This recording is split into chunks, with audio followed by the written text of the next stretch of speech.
Trump, যাকে মোদি একেবারে ব্যক্তিগত বন্ধু মনে করতেন, গিয়ে নির্বাচনী প্রচারও করে এসেছিলেন, যা করা যায় না সাধারণত কূটনীতিতে,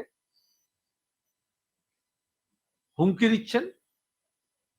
তার সো কল্ড ট্যারিফ ওয়ার এর অংশ হিসেবে 50% শুল্ক করেছিলেন ভারতীয় রপ্তানির উপরে, এখন তার উপরে আরো 25% করেছিলেন, আরো 25% হচ্ছে তোমার গিয়ে পেনাল্টি হিসেবে, অর্থাৎ জহুজুরি করতে হবে।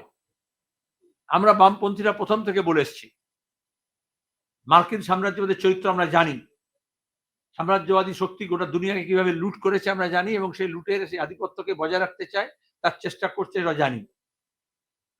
আমাদের দেশের যারা দক্ষিণপন্থীরা আছেন, যারা সাম্রাজ্যবাদের তাবেদার হতে চেয়েছিলেন নানান ছলে বলে কৌশলে, আজকে তাদের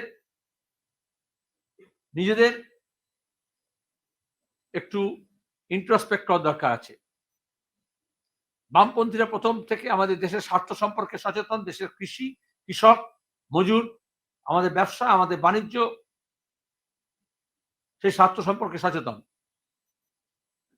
যারা মনে করেছিলেন সাম্রাজ্যবাদের কাছে আমাদের দেশের স্বার্থ বিকিয়ে দিলে অনেক লাভবান হবেন, তারা আজকে বুঝতে পারছেন